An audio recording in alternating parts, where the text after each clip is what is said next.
Bienvenidos a esta quinta sesión del seminario Ampliando la Consciencia. Gracias una vez más por confiar en que lo que os podamos aportar hoy puede ser de interés para todos vosotros. A mí no me cabe ninguna duda de que la presencia hoy con todos nosotros de Julieta Ramos va a ser de sumo interés. Julieta es doctora en Psicología Experimental en la Universidad Autónoma de México. Es profesora e investigadora en el Instituto de Neurociencias de la Universidad de Guadalajara y nos trae hoy una charla acerca de lo que ocurre en el cerebro, en la cognición y en las emociones cuando practicamos la meditación afectiva. La meditación afectiva es una recomendación de práctica habitual para los miembros de CAF. Venimos haciéndola desde hace mucho tiempo y no sabemos muy bien qué es lo que ocurre en cada uno de nosotros cuando la practicamos. Por eso yo, y creo que muchos de vosotros, estamos deseando escuchar lo que nos transmita hoy Julieta desde su perspectiva de investigadora y de conocedora de esos mecanismos que se dan en el cerebro en la vida diaria y particularmente cuando hacemos la meditación. Julieta, muchísimas gracias por tu generosidad, por tu disponibilidad, por haber dicho que sí a la propuesta que te hicimos para que dieras esta ponencia en el seminario y estamos, como te digo, muy agradecidos y ahora ya a tu disposición para que nos cuentes lo que consideres que es interesante respecto de este tema. Muchas gracias. ¿Qué se denomina meditación afectiva? Pero en este caso, pues las investigaciones no están hechas con este tipo de meditación, así que lo que voy a hacer es permitirme hacer inferencias acerca de lo que estaría pasando en el cerebro en este tipo de meditación, considerando todos los estudios que hay ya realizados con otras técnicas. Entonces, primero, ¿qué entendemos por meditación? La meditación describe la práctica de un estado de atención profunda. Esto es fundamental en todas las técnicas de meditación, la atención profunda, que puede centrarse en un objeto, ya sea externo o interno. Puede ser, por ejemplo, la respiración, un pensamiento, una imagen, un sentimiento o una experiencia. La meditación es un ejercicio que hace la mente sobre sí misma. O sea, es el cerebro tratando de entenderse a sí mismo. Y aquí es muy interesante porque aparece el observador. Normalmente está allí, pero a veces no le hacemos caso y es como muchas veces nos identificamos con nuestra mente, con lo que está sucediendo en la mente y pensamos que somos nuestros pensamientos. Y nos cuesta trabajo dar un paso atrás para tomar perspectiva y entonces que aparezca este observador de lo que está pasando interiormente. Y esto lo ayuda a la meditación. Existen numerosas técnicas de meditación. En general, todas permiten explorar el yo interior y su relación con el mundo exterior. Y los efectos que tiene la meditación pues van a depender del tipo de meditación que se realice. Aunque hay aspectos generales, también va a haber aspectos particulares. La meditación puede tener efectos a nivel de los procesos cognitivos, los procesos emocionales, puede generar bienestar físico, emocional y espiritual, promueve la salud mental, puede mejorar la ansiedad y la depresión, por ejemplo, mejorar las relaciones con uno mismo y con los demás. Y a nivel cognitivo va a favorecer distintos procesos, de manera muy importante la atención, pero también otros procesos como son la memoria, la inhibición, la planeación, la toma de decisiones y de manera importante la regulación emocional. Vamos a ir viendo algunos de estos. Entonces, antes de empezar a ver los efectos, quiero comentar que cómo se divide el sistema nervioso, porque muchas veces pensamos únicamente en el cerebro, que sería el sistema nervioso central. Pero existe otra parte importante que es el sistema nervioso periférico. Y este sistema se divide a su vez en somático y autónomo. y el autónomo en simpático y parasimpático. Esto es importante. El autónomo actúa de manera justamente automática, sin que se requiera de la conciencia ni de un control voluntario. Vamos a ver a continuación. Entonces, inicialmente y todavía se estudia las estructuras cerebrales y cómo tienen un papel en diferentes procesos, pueden ser la cognición, el aprendizaje, etc. Pero, y en la meditación pueden modificar tanto la estructura a nivel anatómica como el funcionamiento de distintas estructuras a nivel de su activación o desactivación también. Pero ahora, en los últimos años, se ha dado más importancia a las conexiones neurales. Es decir, cómo se conectan las distintas estructuras del cerebro, qué circuitos se facilitan, qué circuitos no están facilitados, porque lo más importante o la función primordial de una neurona es comunicarse, es pasar la información a una siguiente neurona y esta a su vez a otra, y de esta manera lograr la integración de funciones en circuitos neurales. Y entonces se ha visto que la meditación puede facilitar tanto el establecimiento de nuevas conexiones como facilitar las conexiones que ya existen. Pero quiero decirles que esta es una imagen real de las conexiones cerebrales, no es una pintura, que es tomada a partir de una técnica de tractografía con resonancia magnética funcional. Bueno, hablando del sistema periférico, entonces decíamos que está el somático y el autónomo. El somático tiene que ver con la entrada de la información sensorial a partir de los 5 sentidos y también de las respuestas que pueden ser reflejas o los movimientos voluntarios. Y por otro lado, las respuestas autónomas tienen que ver con la frecuencia respiratoria, cardíaca, la sudoración, la dilatación de la pupila y la temperatura corporal. Y esto pues se hace justamente de manera automática, la parte autónoma. Dentro de este sistema autónomo decíamos que hay 2 subdivisiones, el simpático y el parasimpático. ¿Por qué es importante esto? Porque el simpático es aquel sistema que se va a activar ante una situación de una emergencia. Hace un momento aquí en México hubo un simulacro de sismo y sonó una alarma en todos lados. En los celulares, en las instituciones. Entonces, automáticamente hay una respuesta. Perdón, se escucha una voz de fondo. Hay una respuesta instantánea de este sistema ante una situación de emergencia, en donde pues hay un incremento en el nivel de cortisol, hay aumento en la frecuencia cardíaca, respiratoria, una inhibición en las vísceras, un incremento en la respiración, la dilatación de la pupila, todo esto para preparar al organismo para enfrentar una amenaza. Pero una vez que la amenaza pasa, está el sistema parasimpático que va a tender a regresar al sistema a su nivel basal.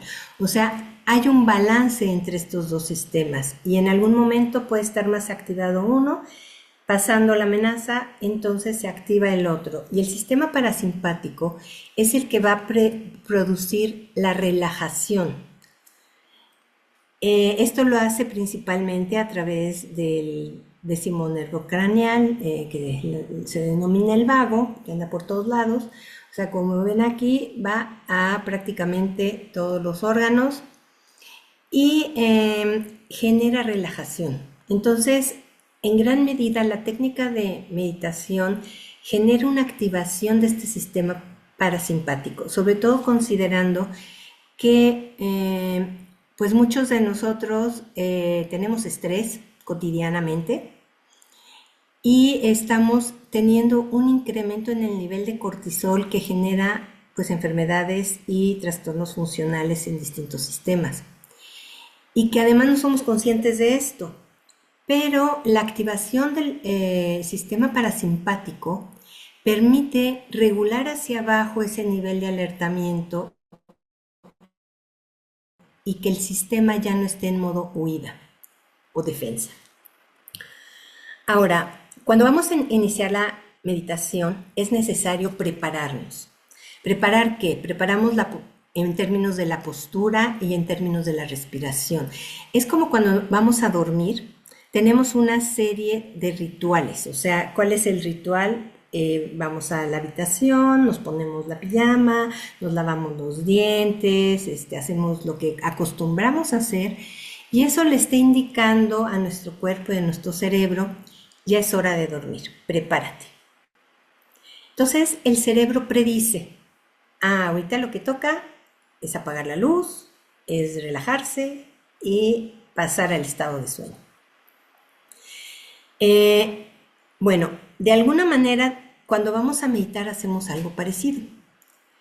Además de los 5 sentidos, ahora se plantea que la propiocepción y la interocepción también son sentidos importantes.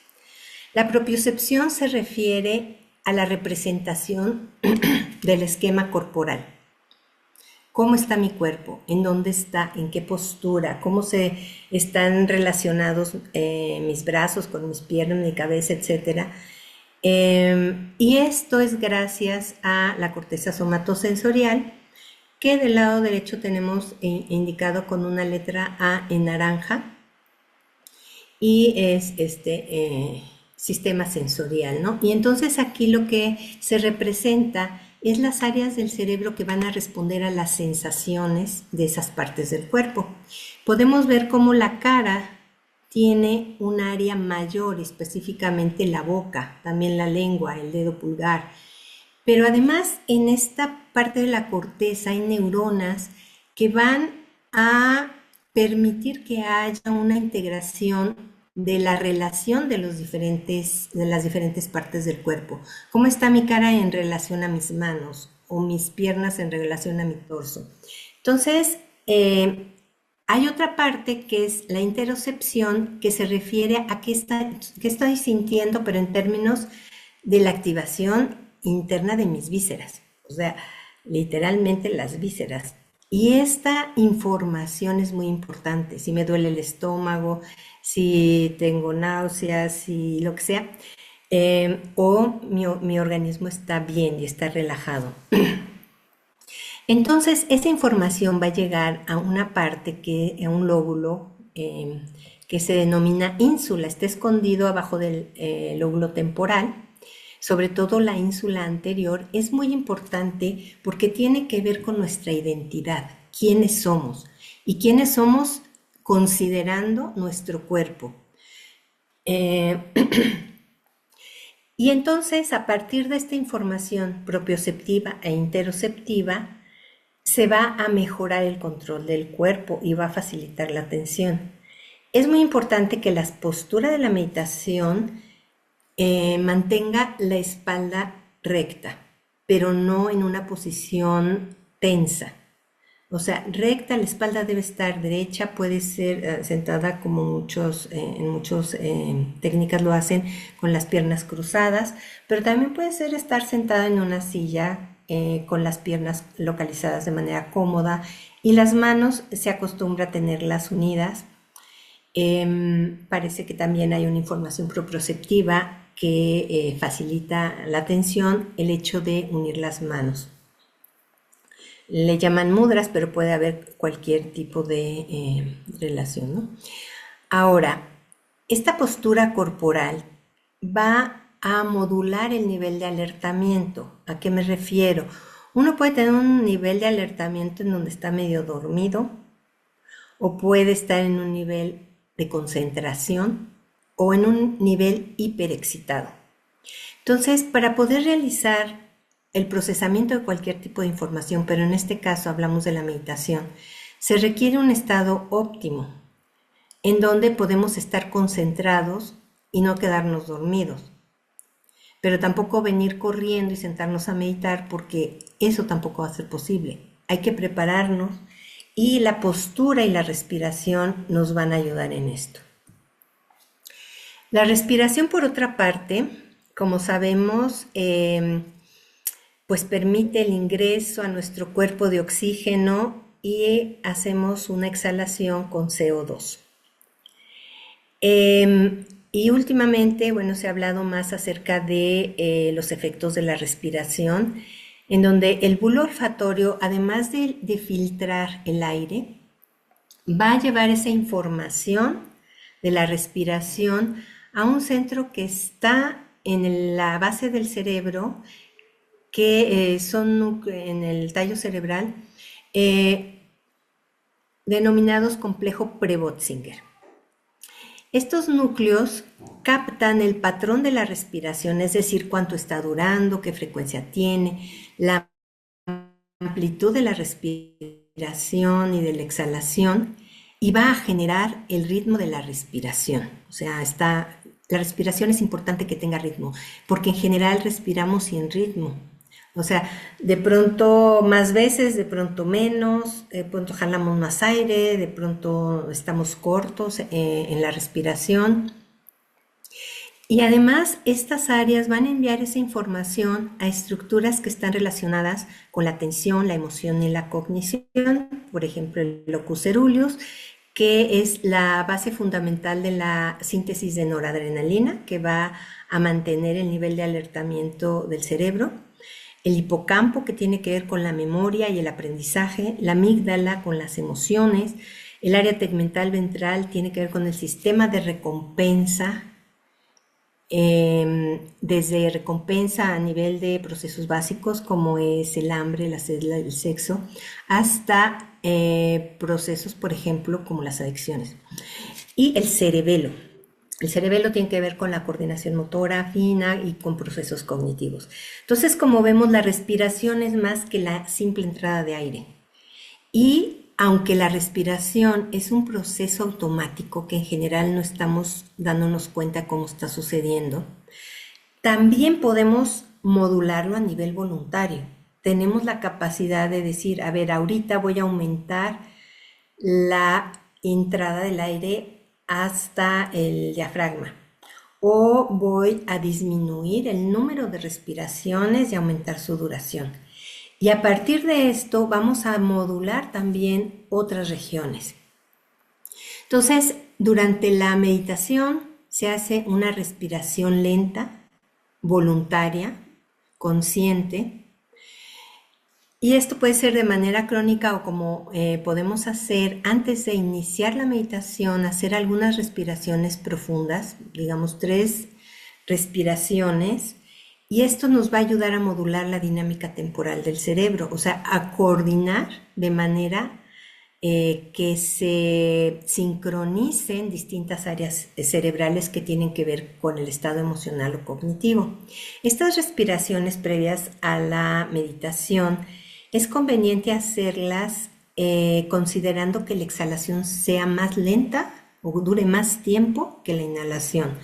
Por ejemplo, inhalar en 4 tiempos, sostener 4 tiempos la respiración, exhalar en otros 4 tiempos y mantener ahí hasta 8 tiempos, si es posible más. Y se van a dar cuenta cómo con 3 respiraciones cambia la sensación. Nos empezamos a relajar. Y se ha visto que a nivel de la actividad cerebral, esta respiración genera ritmo alfa en el cerebro. Y bueno, aquí estamos disminuyendo la actividad simpática que comentaba y activando el parasimpático, y eso va a tener beneficios a nivel respiratorio, cardiovascular, del sistema inmune, etc. Bueno, ahora voy a hablarles acerca de los circuitos cerebrales que se han relacionado con distintas funciones cognitivas y emocionales. Y básicamente lo voy a referir en relación a los estudios de resonancia magnética funcional, que lo que permiten es medir la activación de estructuras cerebrales a partir de lo que es el consumo de oxígeno. A mayor consumo de oxígeno va a haber mayor activación cerebral. Entonces, la primera es la red por defecto. Ya el ponente anterior, el doctor Jairo, nos hablaba de esta red por defecto. ¿Y a qué se refiere? Le llaman red en reposo, pero la realidad es que no hay reposo. Nuestro cerebro no está en reposo nunca, ni siquiera cuando dormimos. Ese reposo lo consideraban al hacer investigaciones sobre tareas cognitivas de atención, de memoria, aprendizaje, etc. Y le pedían a la persona previamente a iniciar la tarea que estuviera unos minutos en silencio, sin moverse y sin pensar en nada, lo cual era imposible, por supuesto. Pero ese pensar en nada, pues era nada en especial, porque cada quien va a estar pensando en cosas distintas. Y entonces se van a activar áreas diferentes dependiendo de lo que uno está pensando. Pero entonces está asociada esta red a estos procesos de divagación del pensamiento. Lo que sí se ha visto es que en este momento de divagación o de reposo, el pensamiento va a estar más relacionado con uno mismo. ¿Qué hago? ¿Qué me gusta? ¿Qué hice? ¿Qué voy a hacer? Y a veces con metas, personas o situaciones especiales que tenemos que resolver. Pero normalmente todo es en referencia a uno mismo. Y esto nos permite integrar una noción de ser uno mismo, coherente en un tiempo y en un contexto. No en el pasado, no en el futuro, bueno, integrar de alguna manera lo que en el pasado, futuro, presente o como sea. Permite recordar, recrear, visualizar eventos relevantes y planificar acciones. Sin embargo, bueno, esta red tiene dos aspectos, una parte cognitiva y una parte emocional. Y aquí tenemos en rojo aquellas relacionadas con la cognición. Principalmente está aquí el giro angular, el cíngulo posterior, el precuneus, áreas del hipocampo y áreas de la corteza prefrontal medial. Pero también la parte emocional, sobre todo tiene que ver con la ínsula anterior, la corteza prefrontal medial y áreas anteriores del hipocampo. Y entonces, mientras estamos pensando en nosotros mismos, hay emoción, o sea, las emociones no nos las podemos quitar, somos seres emocionales. Y tiene que ver con lo que decía John Jairo sobre somos seres biológicos. O sea, el yo biológico, una parte importante es emocional. Y así como hay emociones básicas, alegría, tristeza, enojo, miedo, sorpresa, pues hay emociones complejas. Por ejemplo, la frustración, pero bueno, más adelante lo retomamos. La cuestión es que esta red de reposo puede ser muy desordenada, tener mucho ruido y estar aleatoriamente pasando de una cosa a la otra. Y esto gasta mucha energía. De hecho, esta red de reposo gasta más del 80% de la energía que utiliza el cerebro para funcionar.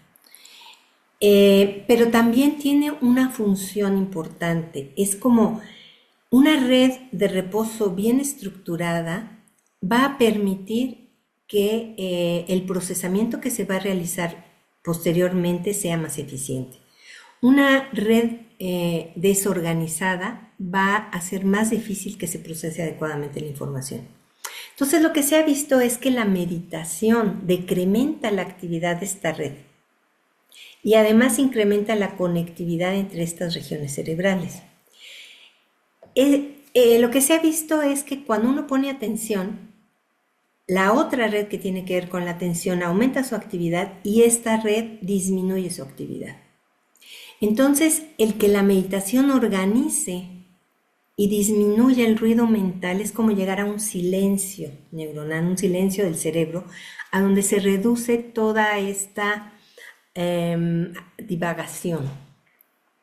A nivel de la actividad eléctrica cerebral, se pueden producir actividad teta y alfa y decrementar beta, y en la actividad teta y alfa están más asociados a la atención interna y la relajación. Y también incrementa la sincronización entre distintas áreas del cerebro, tanto entre los hemisferios cerebrales, las mismas áreas en ambos hemisferios, como dentro de un mismo hemisferio cerebral diferentes regiones. Esto facilita la integración temporal de funciones, tanto afectivas como cognitivas. Y se ha visto que en meditadores ya de más tiempo, o sea que ya son expertos, ya no se incrementa el ritmo alfa que se requiere como para la inhibición de estímulos irrelevantes. Más que nada es actividad de tipo teta, que es más lenta y más enfocada en áreas frontocentrales.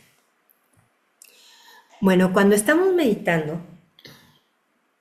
pues pasa todo esto. Nos dicen, a ver, centra tu atención en este estímulo que estamos viendo, un estímulo visual, un mandala. Y entonces el cerebro pone en inicio atención allí, pero empieza a divagar. Y entonces ya está en todos lados menos allí. De pronto nos damos conciencia de que estamos divagando, o sea, nos damos cuenta de que estamos divagando. Entra la conciencia, ese observador que dice, ya te fuiste, ven para acá. Entonces vuelve a dirigir la atención al estímulo, pero ahora hay que sostener la atención, porque eso es nuestra tarea, sostener la atención en ese estímulo. Y ese sostenimiento de la atención, uno piensa que puede ser fácil, pero no. O sea, ya por mucho dura 6 minutos manteniendo la atención en el estímulo, y eso ya es mucho, ya es cuando están entrenados. Entonces nuestra mente está oscilando y hay que lograr redirigir la atención y mantener un control. La atención entonces es la capacidad de concentración espontánea o voluntaria de la conciencia en un objeto que puede ser externo o interno, relevante en ese momento, evitando las distracciones que no vienen al caso. Entonces puede ser automática o voluntaria. La automática es simple, refleja, por ejemplo, como les decía, sonó la alarma y inmediatamente uno dirige su atención a esa alarma, a ese estímulo, sin pensar qué es. En cambio, la atención voluntaria es más compleja, requiere la intención de mantenerla. Nos damos cuenta de que lo estamos haciendo.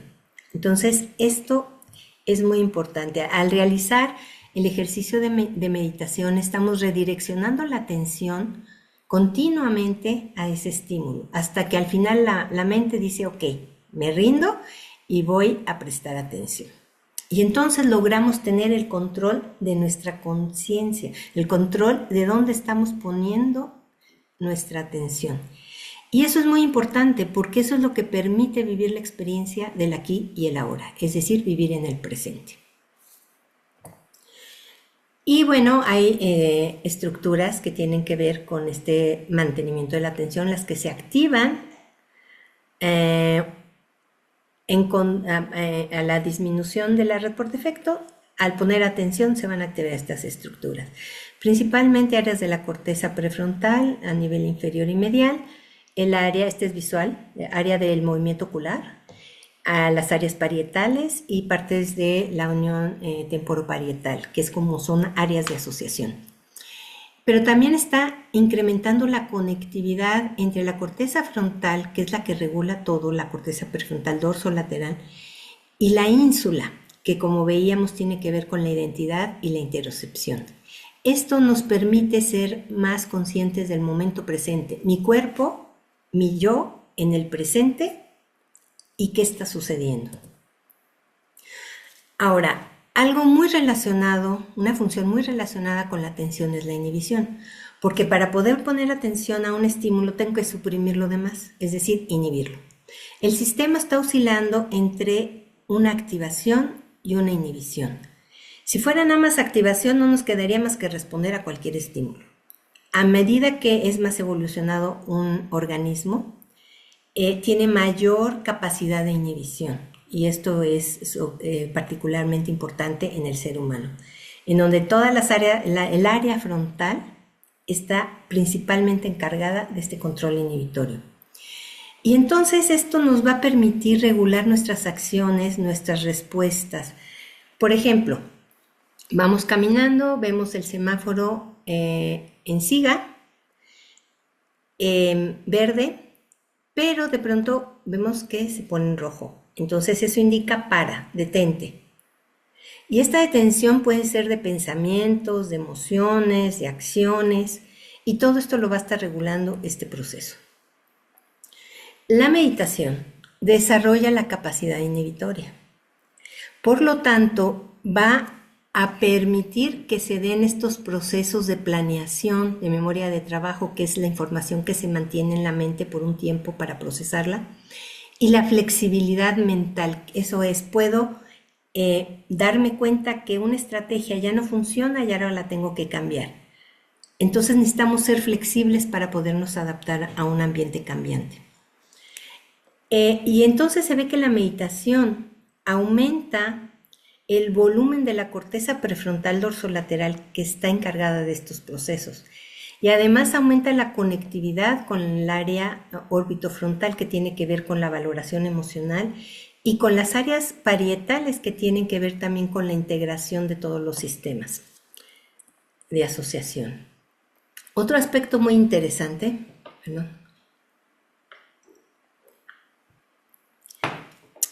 es la visualización creativa. O sea, tenemos la capacidad de imaginar lo que sea algo real o algo imposible de que suceda. Y podemos reescribir un suceso, la imagen de algo que sucedió y hacer una transformación de eso que sucedió. Y lo que han encontrado es que las áreas visuales que tienen que ver con procesar un estímulo real, las áreas occipitales principalmente y temporales, son las mismas que se activan ante la imaginación creativa. Entonces, ver este estímulo de manera directa o traerlo a mi mente y verlo en mi mente, activa las mismas áreas del cerebro. Eso nos permite trabajar con nuestro cerebro, permite reconfigurar cosas. Esto lo utilizan mucho en diferentes cosas. Por ejemplo, en la preparación de atletas de alto rendimiento. Pensemos en un basquetbolista que pues ya ha realizado todos los movimientos y tiene vistos los ángulos de tiro, etc. Pero una vez que hacen su ejercicio real, los llevan a hacer ejercicios de imaginación creativa, en donde están tirando y tirando y tirando, moviéndose, sintiendo la pelota, sintiendo todo lo que normalmente realizan de manera directa. Y esto mejora muchísimo su rendimiento. Y esto se puede utilizar, por ejemplo, a nivel de una terapia. El revisualizar una experiencia. Otro aspecto en el cual también influye la meditación es la regulación emocional. ¿Qué es la regulación emocional? O sea, como decíamos, somos seres emocionales. O sea, las emociones no son algo que dejamos en la casa y nos vamos a trabajar. Las emociones están presentes todo el tiempo. Lo que pasa es que muchas veces las ignoramos. Y no solo eso, consideramos que son irrelevantes o que incluso nos están estorbando. Entonces hay que suprimirlas, no verlas, no entenderlas y mejor ni las toco porque además duelen. Algunas, ¿no? Y esto viene pues de una visión desde los griegos donde Descartes decía, pienso luego existo, entonces las emociones mejor que no participen en la toma de decisiones. La situación es que Damasio en los años 90 hizo una serie de experimentos retomando el caso de Phineas Gage, en donde lo que observó es que nosotros tomamos decisiones a partir de las emociones, pero son emociones inconscientes. Son patrones que él le denomina marcadores somáticos que quedan en el cuerpo y que de manera intuitiva, automática, nos hacen rechazar una serie de opciones que nos van a generar daño. Y después hacemos una selección a partir, sí, de las posibilidades, de las consecuencias, etc. Pero está muy probado que las emociones participan en la toma de decisiones, de manera inconsciente y de manera importante.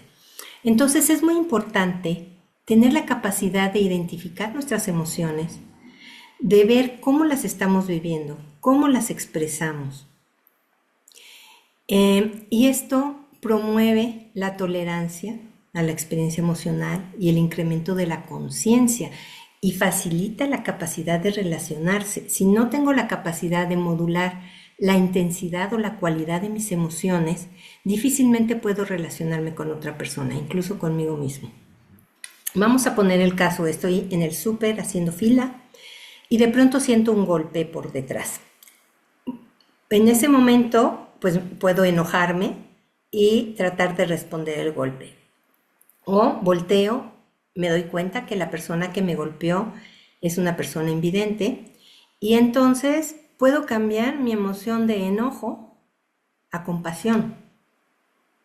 Ahí estoy cambiando la cualidad de la emoción, pero también puedo cambiar la intensidad de la emoción y puedo hacer cosas con esa emoción.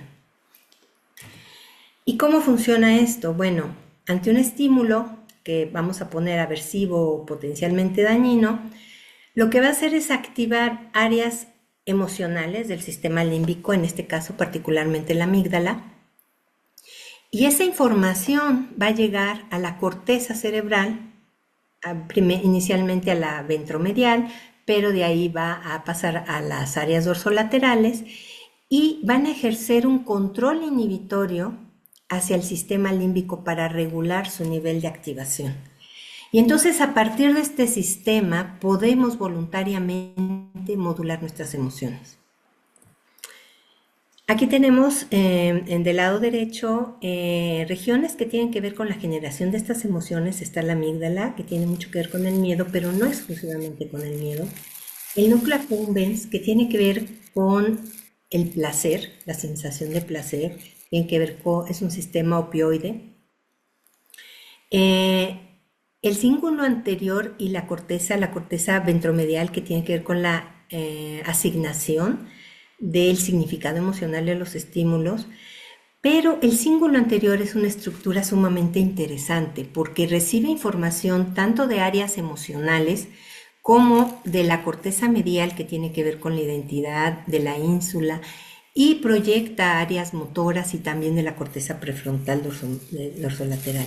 Entonces es como una interfase entre lo emocional inconsciente y lo voluntario consciente.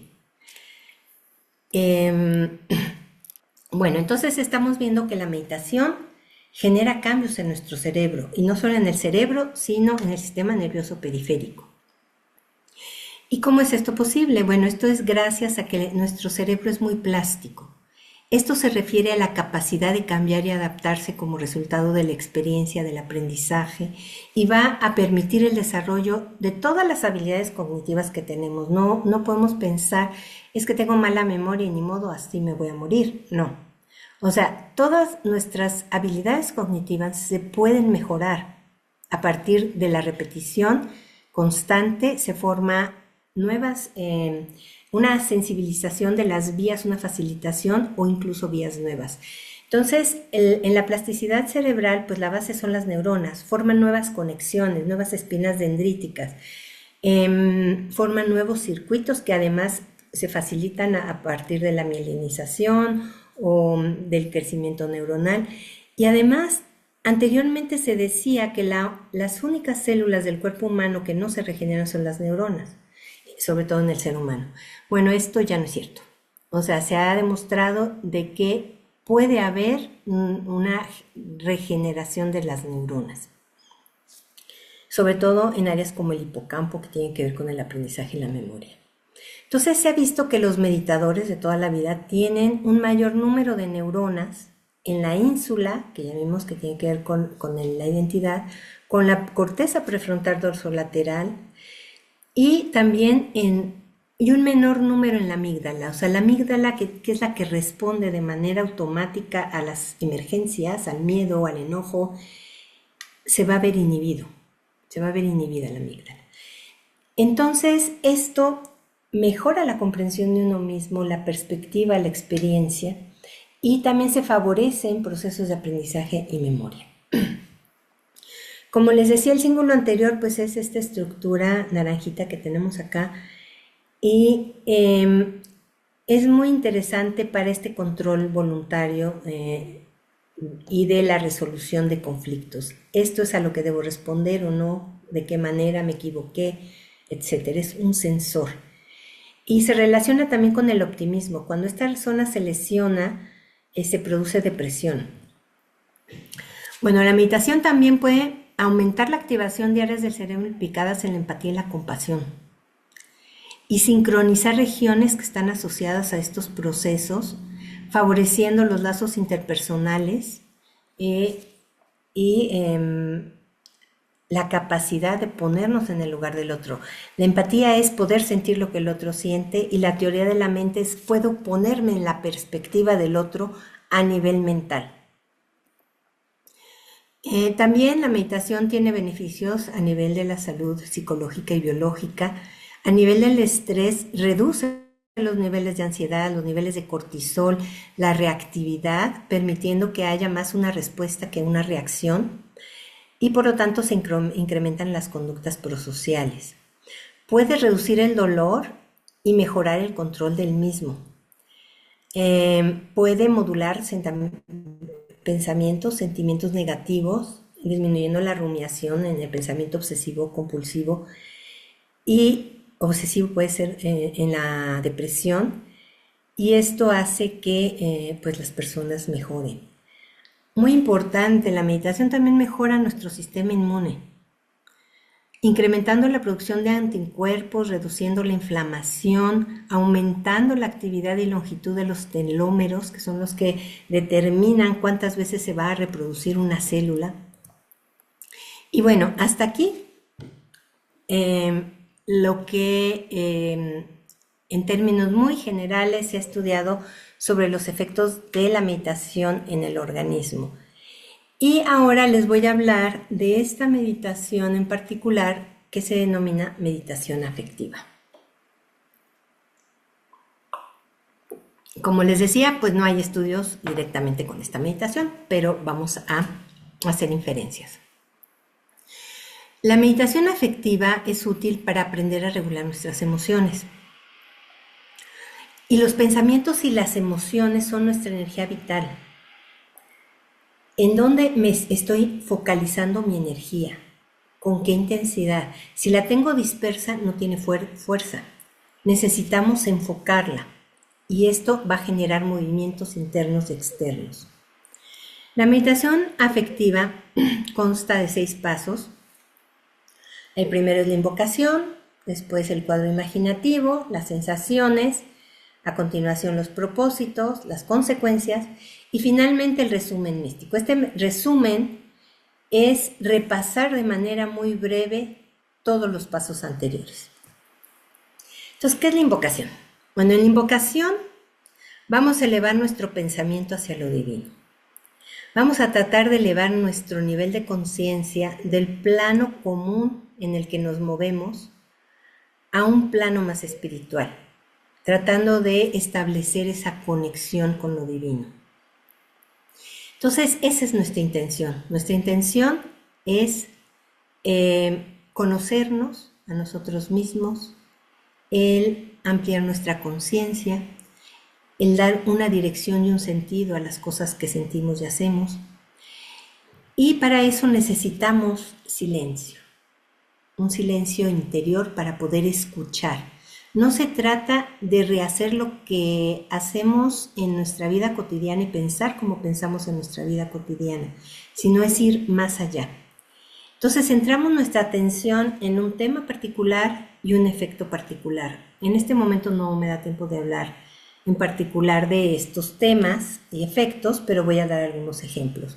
Entonces, cuando enfocamos nuestra atención, estamos enfocando nuestra energía vital en algo en particular.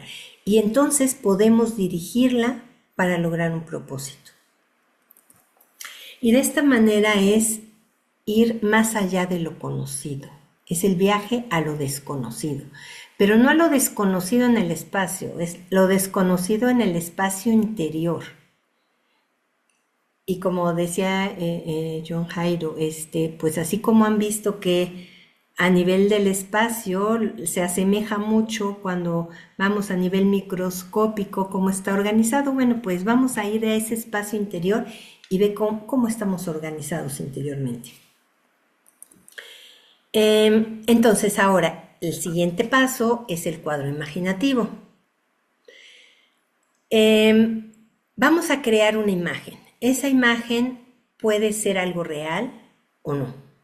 Puede ser visual, pero también incluir los otros sentidos. Puede ser muy descriptivo o poco descriptivo. Puede referirse a un evento de la propia vida que queremos trabajar, pero siempre estamos formando parte de ese cuadro, en un momento presente. Estamos allí. A lo largo de la meditación tenemos que estar presentes, enfocados y en primera persona. Podemos imaginar, por ejemplo, que somos un barco a la deriva, en una tormenta. Y entonces concentrarnos en que eso somos realmente y a partir de ahí generar una serie de sensaciones. Podemos imaginar, podemos imaginar este cuadro de la derecha, una persona en medio de una destrucción por la guerra.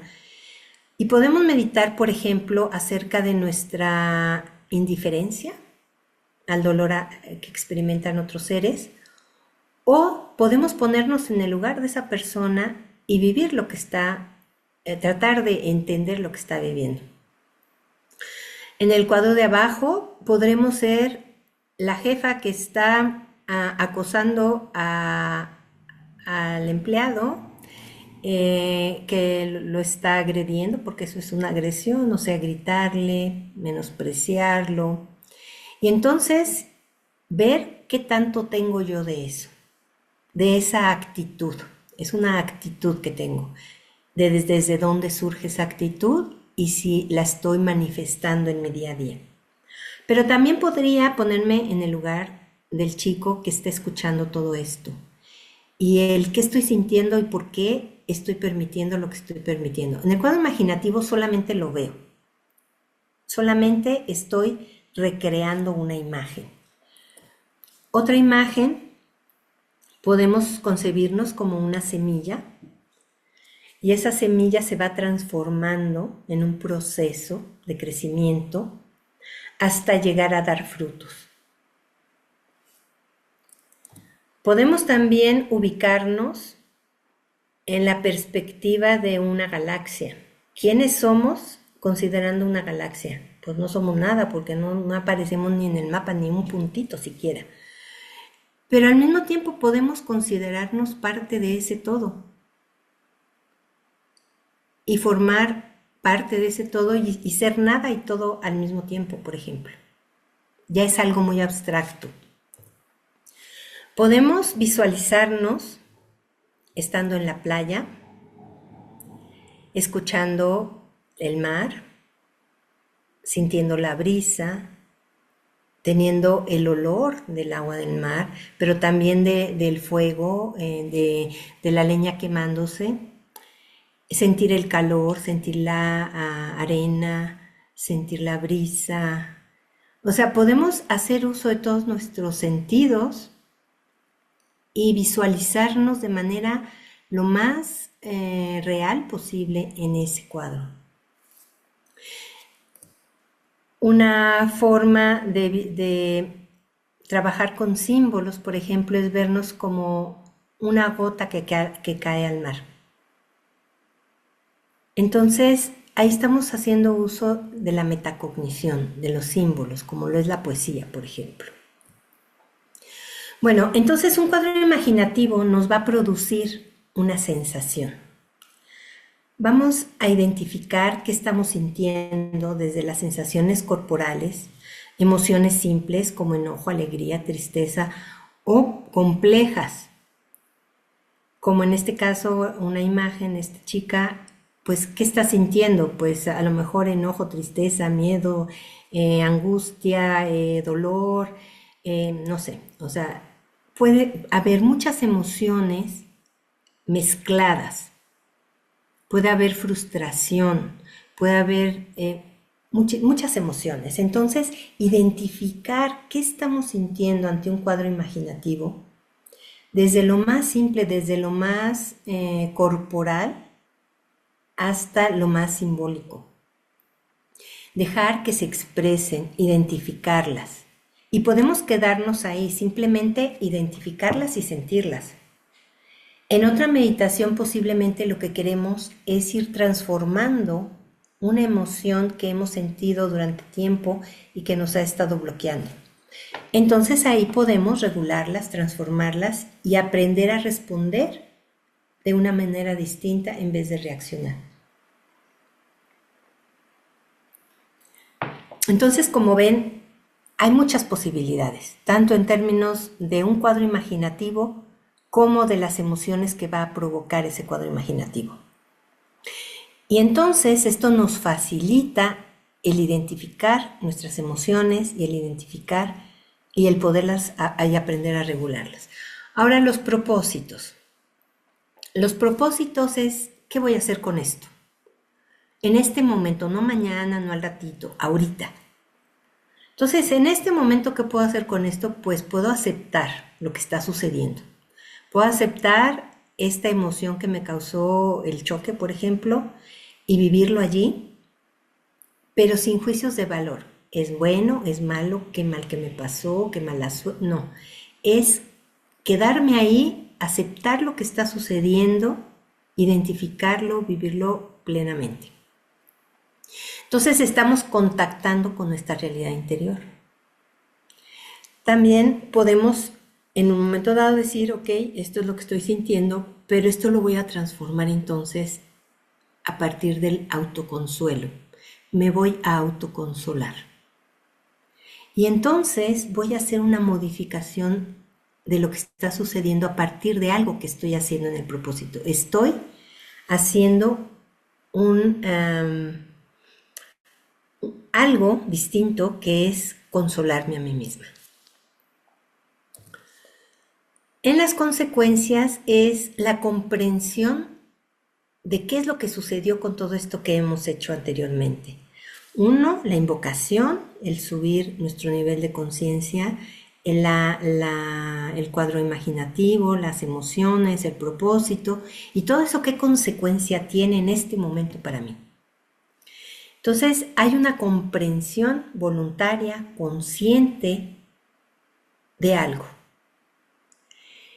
Y se integra todo lo anterior, pero a nivel de una comprensión. Y finalmente en el resumen místico se hace una repetición muy breve de cada uno de los pasos para cerrar la experiencia y llevar lo que iniciamos a otro nivel de comprensión.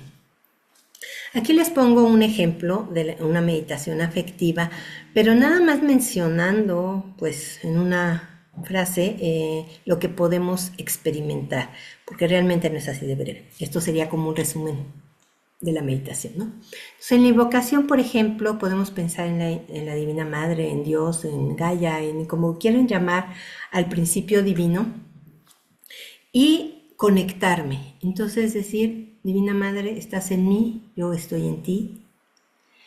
Hago un cuadro imaginativo como lo que ven ahí en la imagen. Puedo utilizar palabras o no, no es necesario utilizar palabras en el cuadro imaginativo, pero sí visualizarlo lo mejor posible.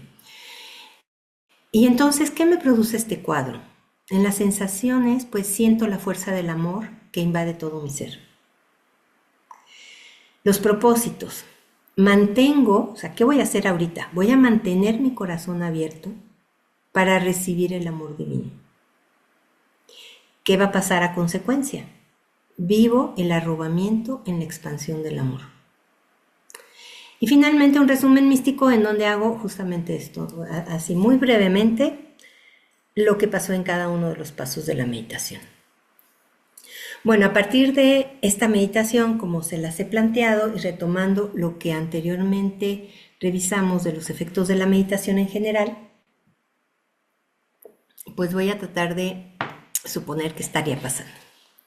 Entonces, la meditación afectiva podría estar mejorando la sincronización y coordinación de distintos circuitos cerebrales, como vimos, la respiración, la propiocepción, la interocepción, la atención, la emoción, la imaginación creativa, metacognición y las funciones ejecutivas.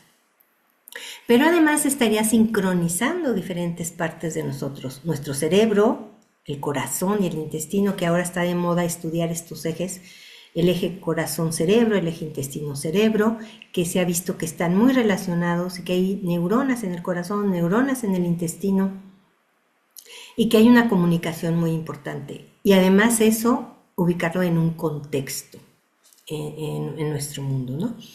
Entonces podría estar también favoreciendo esta sincronización de estos sistemas. Genera plasticidad cerebral y eso hace un cerebro más eficiente. Favorece la salud física, emocional y mental. Crea un estado basal, hablando de esa red por defecto, de todo el cuerpo más coherente y más integrado. Es muy importante la coherencia, el que todo nuestro sistema esté integrado y coherente, sincronizado. Y eso nos va a dar mayor conciencia, tanto hacia el exterior como hacia el interior. Mejorar la regulación emocional, o sea, cambiar programas de respuesta inconscientes a una manera consciente, más equilibrada, más voluntaria y con un propósito. Favorecer una sensación de bienestar, de alegría y de expansión. Y bueno, ya fuera de lo que es la parte fisiológica, podríamos pensar que la meditación afectiva favorece el silencio interior, el encontrarnos en mayor contacto con uno mismo y con lo divino, lograr mayor comprensión de nosotros mismos y de la relación que tenemos con la vida y con los demás.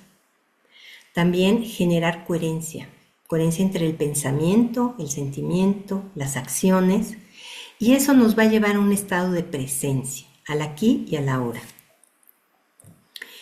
Y bueno, entonces la meditación nos lleva a ampliar nuestra conciencia y a profundizar nuestra conciencia. Y va a cambiar de ser un ejercicio a ser un estado de conciencia, de tal manera que esta manera de funcionar del cerebro ya no va a ser únicamente al realizar el ejercicio, sino va a haber un cambio permanente, un cambio en todo momento. Sí va a haber subidas y bajadas, momentos de cambios agudos, pero va a haber un estado permanente de silencio, de tranquilidad, de coherencia, mayor que si no se realiza la meditación. Y esto va a favorecer el cómo estamos internamente, o sea, nos va a generar paz, pero también nos va a permitir relacionarnos mejor en la vida cotidiana, con las relaciones con las personas que convivimos comúnmente. Y pues todo esto puede hacer la meditación por nosotros. Y pues les agradezco su atención y pues estoy a su disposición para preguntas, comentarios. Muchísimas gracias, Julieta.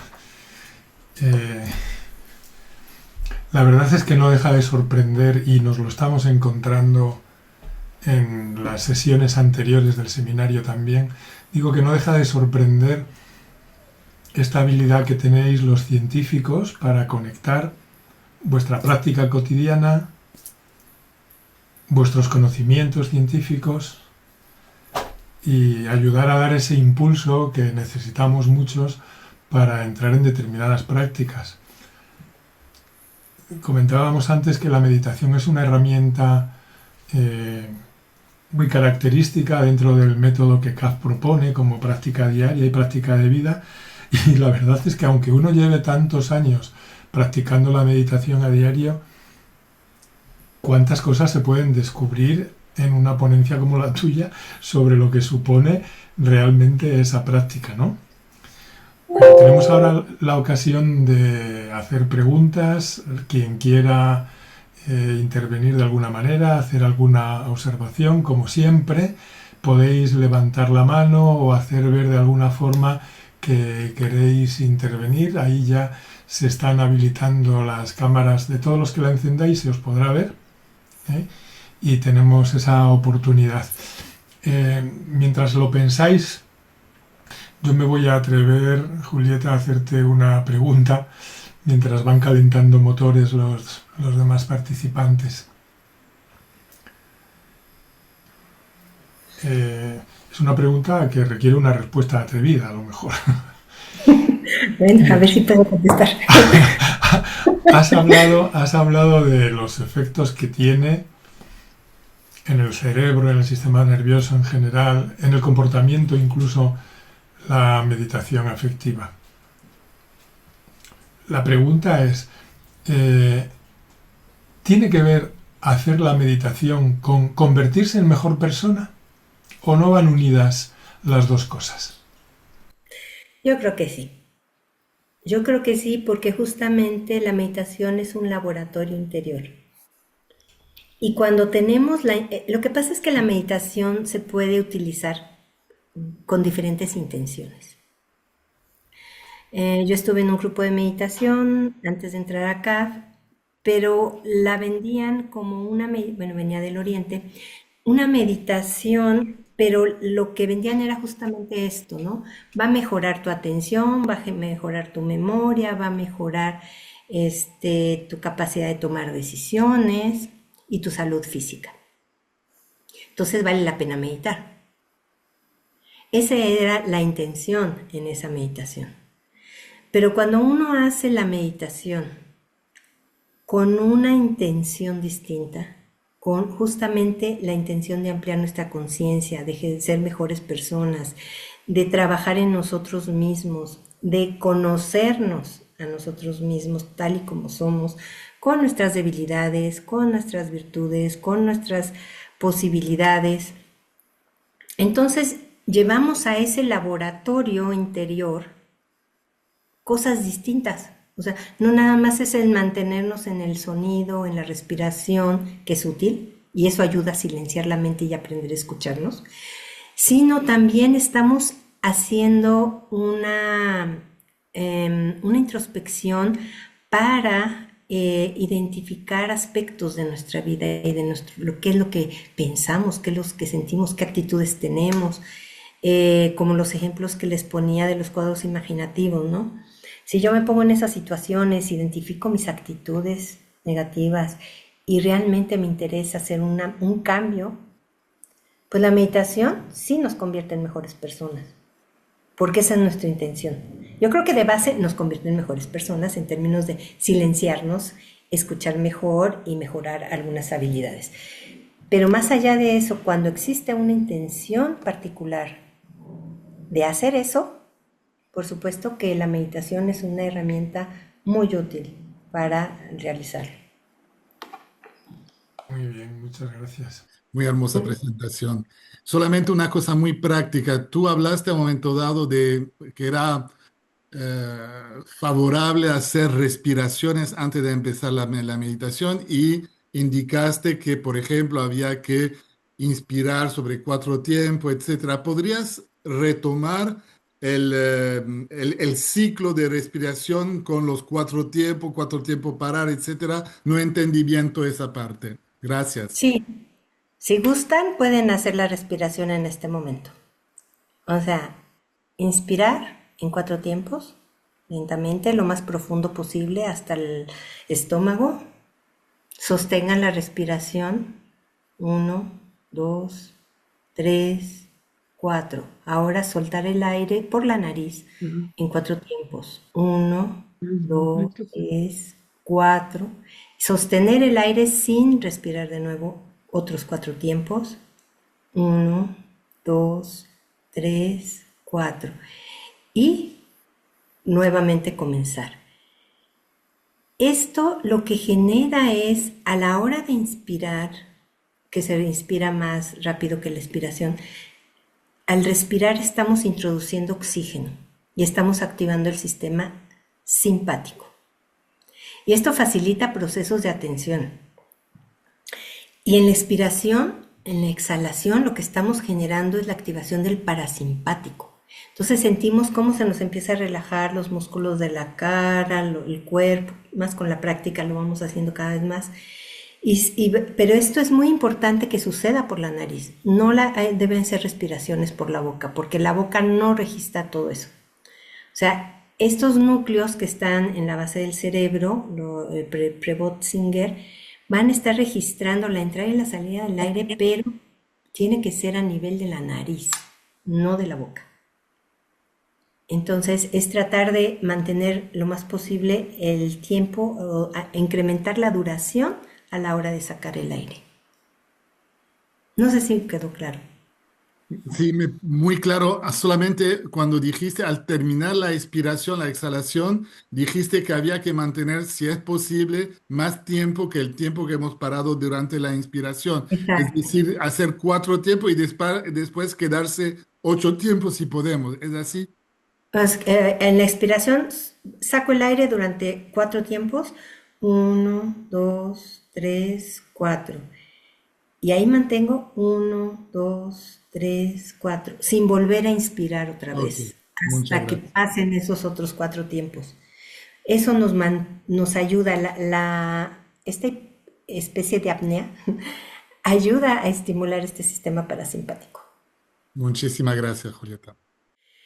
Lo que pasa es que al practicar la meditación, con todas estas modificaciones que se generan en sistemas particulares del cerebro, por ejemplo, les hablaba yo del cíngulo anterior y la corteza prefrontal, van a incrementar su activación. Y la activación de este sistema genera optimismo, genera sensación de bienestar y aumenta los niveles de serotonina. O sea, no hablé de neurotransmisores, pero se incrementan los niveles de serotonina y de dopamina durante la meditación, además de factores de crecimiento nervioso, y disminuyen los niveles de cortisol que generan la ansiedad. Entonces, si juntamos todo eso, más cambios que están sucediendo a nivel funcional en distintas estructuras, como el disminuir la activación de este sistema de alertamiento y de ansiedad, de la lucha y la huida, eso va a generar una sensación de bienestar y va a disminuir las alteraciones en términos del estado de ánimo, como es la depresión o la ansiedad. Y eso a su vez va a traer una serie de beneficios en todo el organismo. Ustedes saben todos los efectos negativos que tiene el estrés en todos los sistemas.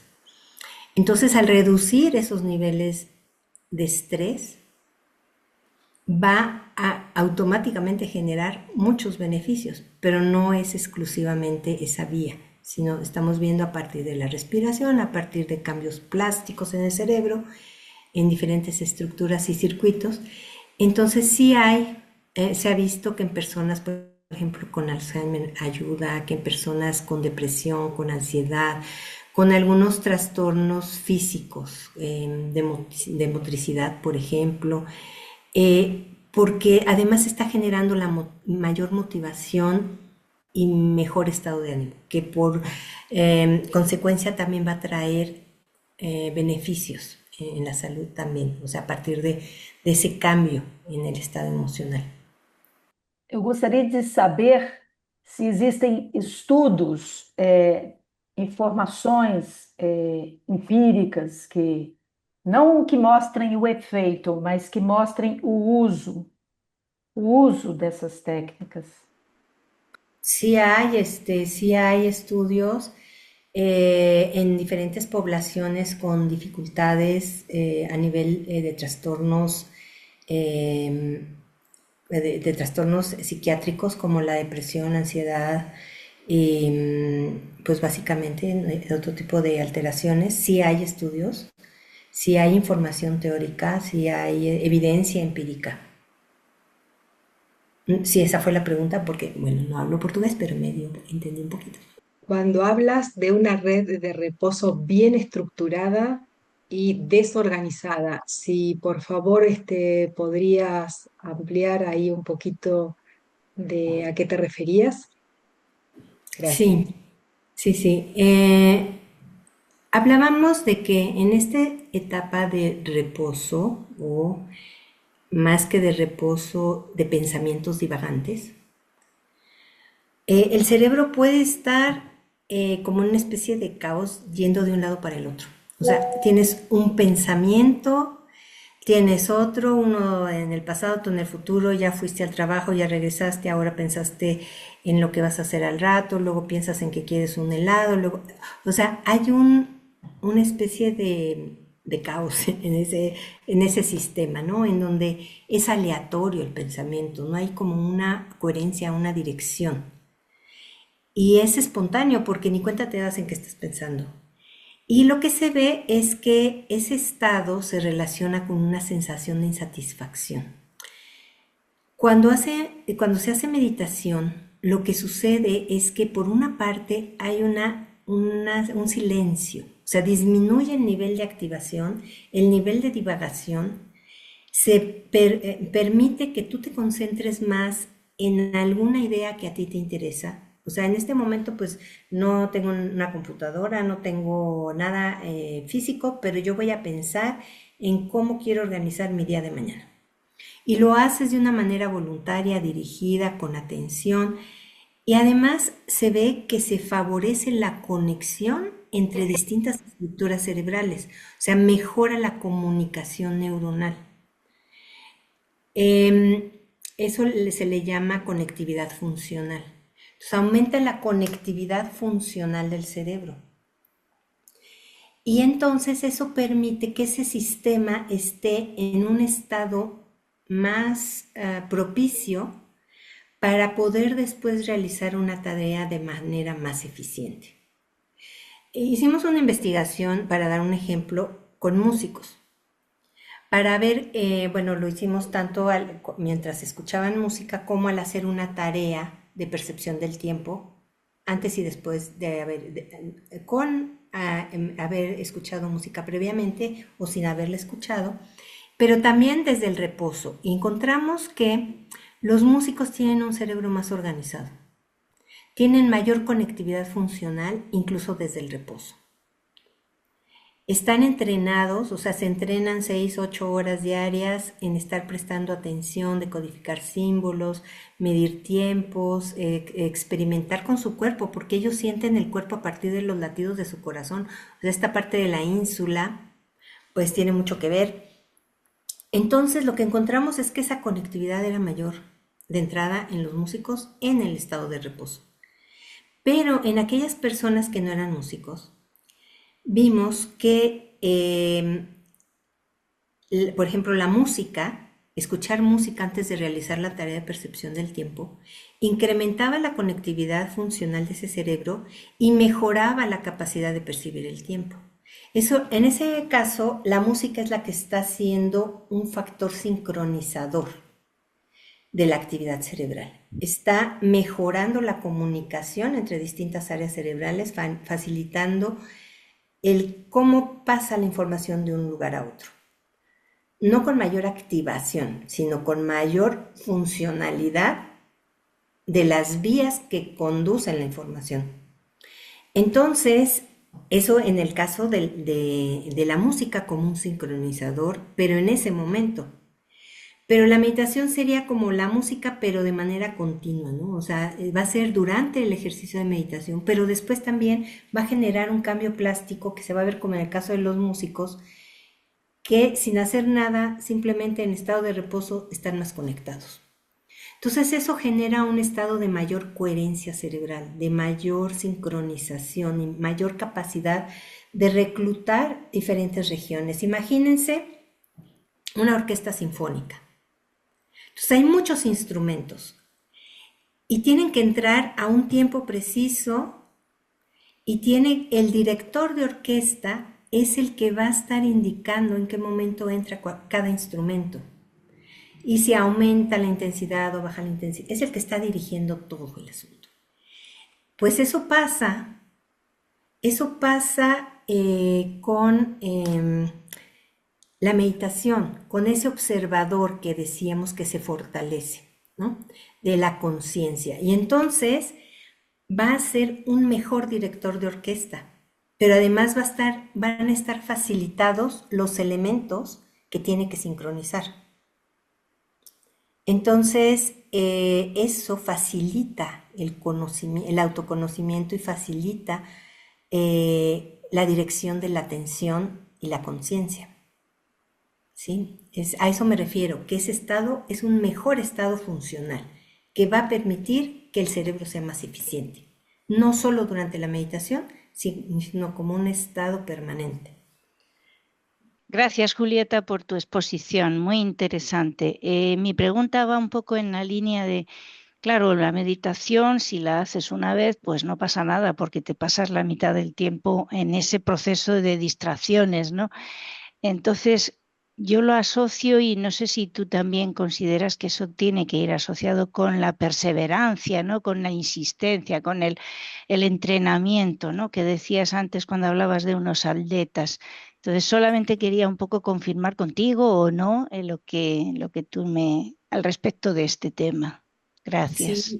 Sí, sí, eso es totalmente cierto, ¿no? El cerebro aprende en base a repetición. Entonces, mientras más realizamos la meditación, mayores van a ser los cambios y de manera más permanente. Se ha visto que 5 sesiones de meditación ya generan una modificación durante la meditación.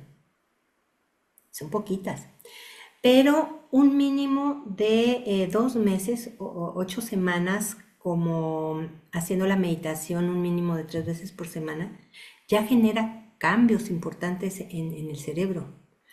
Y en algunos de los experimentos que les mencioné ya eran meditadores de larga trayectoria y ahí los cambios son sustanciales. O sea, hay cambios anatómicos, hay cambios funcionales, hay como mucho control de lo que está pasando con uno mismo, con la conciencia. Entonces, obviamente, el cerebro es entrenable, se está entrenando. Así como los músicos se entrenan durante años tocando un instrumento todos los días y eso genera cambios a largo plazo y de manera permanente, es lo mismo la meditación, o sea, todo lo que hagamos de manera continua, repetitiva, con un método, va a generar un cambio. El asunto es qué tipo de cambios queremos generar, porque pues yo puedo estar 3 horas en redes sociales todos los días y eso va a generar un cambio, pero la dirección quizás no sea lo más productiva posible. Y la meditación, ese ejercicio, va a generar cambios importantes. A mayor entrenamiento en la meditación, mientras más se haga el ejercicio, más estables van a ser esos cambios. Gracias. Gracias, Julieta. Sí. Quería preguntar sobre que mencionaste que la red por defecto normalmente está asociada con insatisfacción, porque está uno como ahí agitado y hay azar y hay caos y todo eso como la mala del paseo. Pero quizá hay veces en que esa no es tan mala y hasta conveniente, como por ejemplo el caso de famosos personas con una cantidad de inconvenientes, de problemas que pueden solucionar precisamente en el proceso de divagación. En particular, cuando uno está, o por lo menos yo, en la invocación, hay una fase como de barrido ahí, como caótico, antes de llegar y armar la pregunta en la invocación. Entonces ahí yo veo que hay red por defecto y en la meditación afectiva seguramente hay una interacción continua entre la red saliente y la red por defecto. Entonces sería como una manera como de involucrar esta red que quizá inevitablemente uno siempre la tiene, pero como de una manera controlada. No sé cómo ves tú ahí esa relación entre la red por defecto y la red saliente, o si definitivamente es la mala del paseo y siempre va a estar asociado con cortisol y todo eso. No, no necesariamente está relacionada con cortisol. Es más bien como el no tener conciencia de qué está pasando conmigo. O sea, en el momento que tú te das cuenta, me está costando trabajo una idea, ya me fui, ya regresé, no importa, o sea, el darse cuenta que se fue y que se regresó, eso genera mayor conciencia. Me estoy dando cuenta que me fui, me estoy dando cuenta que regresé, lo estoy haciendo de manera voluntaria, estoy fortaleciendo mi capacidad de atención dirigida. Y no necesariamente es que sea malo, o sea, podemos pensar que esta situación de la divagación o la divergencia en un momento dado puede dar origen a la creatividad, ¿no? Algo que no tiene relación y que no está conectado de ninguna manera y de repente, solito, ¡fum!, se conectó, ¿no? No supimos cómo, pero se conectó. Ah, y si le hago así, y si le hago así, o esto puede tener relación con aquello. Y si lo hacemos desde la mente consciente, lógica, organizada, pues eso no va a pasar, ¿no?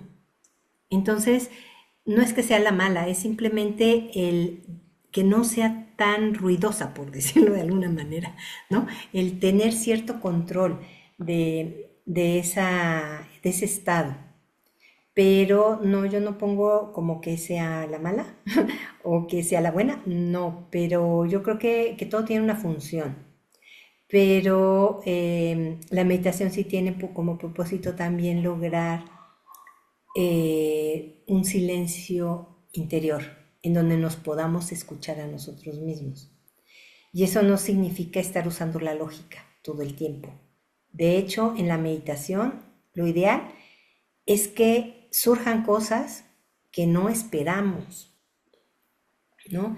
Que haya esa creatividad y que de pronto se conectan cosas que ni al caso, o sea, que no teníamos idea de dónde salieron. Porque eso significa que realmente estamos profundizando y que estamos permitiendo que las cosas surjan y que no sea a partir de nuestra lógica consciente, de un estado normal, cotidiano, sino que surja a partir de otro lugar, de un lugar más profundo, incluso involucrando el inconsciente, ¿no? Entonces yo creo que tiene sus lados positivos también, pero que sí, la idea es como lograr cada vez más silencio y que en ese silencio justamente surja esta creatividad y surja nuevas posibilidades. Pero lo entiendo como un proceso también, o sea, es un proceso en el momento de la meditación y también es un proceso en términos de, del realizar el ejercicio de manera diaria, por ejemplo, ¿no? Al principio pues nos cuesta más y a medida que vamos avanzando en el ejercicio pues nos cuesta un poquito menos de trabajo centrarnos.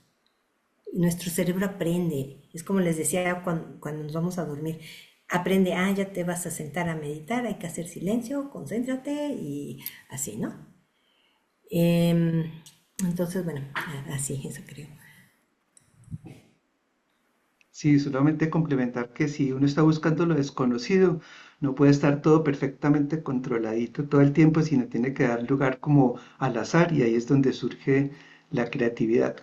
Y yo una vez pensé Exactamente. también, descubrí algo con respecto a cuando uno piensa racionalmente, digamos hasta un problema de física o un problema de ajedrez o cualquiera, hay un momento donde uno se queda así y lo soluciona, Ujú. pero nunca sabe por qué. O sea, yo no fui el que lo solucioné y dice, ay, yo solucioné este problema. Resulta que no fui yo, la verdad. Yo sé que ni siquiera sé cómo lo hice porque eso fue de pronto la red por defecto ahí trabajando. Listo, muchas Eh, gracias, Julieta. Pero sí, quién sabe si sea la red por defecto. No, puede que sí, yo no lo sé. No lo sé la respuesta, pero eh, permitiste, bueno, hiciste un silencio de tal manera que tuviste la capacidad de escuchar una parte de ti que no habías escuchado. Eso es lo que creo, pero no hay evidencia de nada. Eso es lo que creo. Que en el momento que hacemos silencio, de pronto contactamos con partes de nosotros que están ahí en la sombra y que tienen respuestas. Porque muchas veces han dicho los místicos, pues es que todas las respuestas están dentro de ti. El asunto es escucharlas. Y muchas veces por tanto ruido que tenemos no escuchamos nada. Pero sí es cierto que no debe estar todo el tiempo la lógica, porque la lógica nos lleva a ese otro mundo superficial del día a día. Nos puede ayudar en cierto nivel a lo largo de la meditación, pero hay que permitir que surja esa creatividad desde otro lugar, en otro, desde otro, no sé dónde, cómo decirlo, desde el interior de nosotros mismos. Sí, adelante, pero estoy totalmente de Eh, acuerdo. gracias. buenas Gracias, Julieta. tardes. Muchas gracias por todo lo que nos has dicho. A ver, yo quiero seguir un poquito con ese tema, porque a mí me surgió una pregunta. Eh, que creo que en algún momento de la vida de uno, larga vida de uno, y por ahí a mucha gente le ha pasado, tiene la sensación de meditar mal. ¿Qué palabra, no? Sobre todo cuando, por ejemplo, en los grupos se hace una meditación en grupo y por ahí uno está muy preocupado porque el otro lo entienda y como si uno se enganchó bien, ¿o qué? Porque esta cosa de si hacemos bien las cosas o no las hacemos bien, parece que es una espada de Damocles que tenemos acá. Buah. Entonces, yo quería saber, a ver, qué piensas tú al respecto. Si existe una Ujú. posibilidad de meditar mal, entiéndase, por ejemplo, y muchas divagaciones, perderse, es decir, no seguirla, discontinuarla, por ejemplo, bueno, etcétera, etcétera. Yo creo que es importante quitarnos la etiqueta de bueno y malo. ¿Qué es bueno? ¿Qué es malo? ¿Quién sabe? La verdad es que no sabemos, ¿no? Seguimos una técnica porque es necesario. También el cerebro entiende de métodos, de estrategias, de repetición de algo. Eso es útil. Es como un molde dentro del cual vamos a preparar el pastel, pero le vamos a poner los ingredientes que queramos. Entonces, si haces un pastel, pero le pones un ingrediente que no iba, porque se te ocurrió y dijiste esto puede saber bien, ¿está mal? Pues no, no está mal. O sea, creo que es muy útil quitarnos los prejuicios del esto está bien, está mal. Y la preocupación, ¿me va a entender? ¿No me va a entender? Estoy siguiendo los pasos, ya me confundí. Yo creo que en la meditación hay que dejar que salga lo que salga. Justamente por lo que se decía anteriormente, no pude ver quién lo comentaba, sobre esta creatividad, ¿no? Si queremos tener todo controlado, de qué pasos, cómo lo debo de hacer, si tengo que decir esto para que se entienda y esto no, si tengo que hacer el cuadro muy objetivo porque si no me pierdo, o simplemente dejar que surja lo que tenga que surgir. O sea, creo que son las dos cosas. Por un lado se sigue una técnica, pero después se suelta. O sea, a ver, ¿qué pasa? ¿Qué escucho diferente? ¿Qué viene desde mi interior? Y si estoy pensando en todo esto, pues no voy a escuchar nada. Voy a escuchar lo mismo de siempre.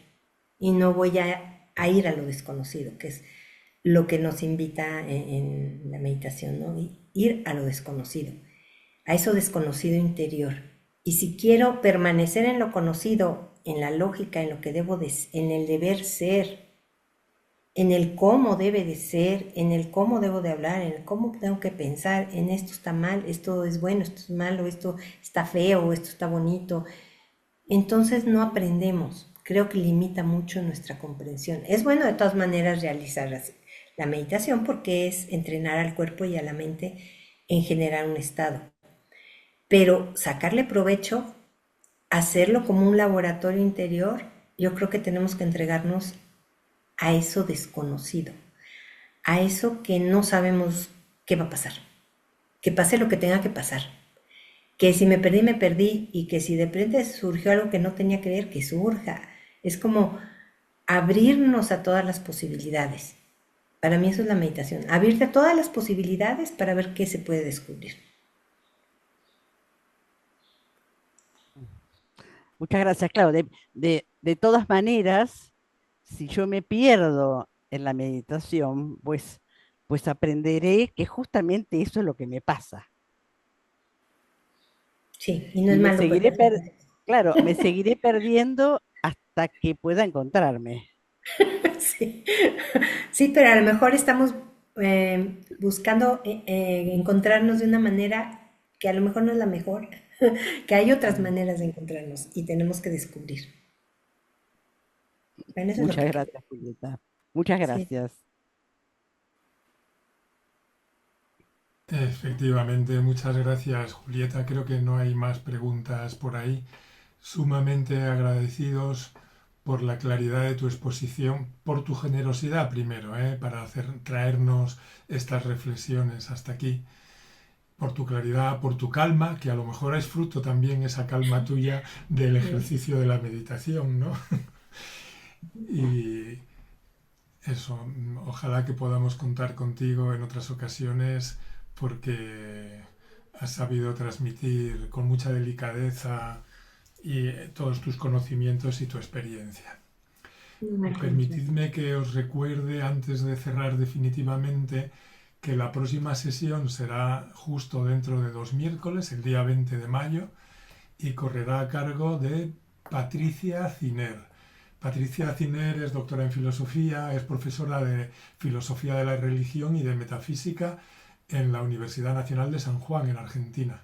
Y su tema es el legado de la tradición mística universal, acerca de la experiencia mística y los estados de conciencia.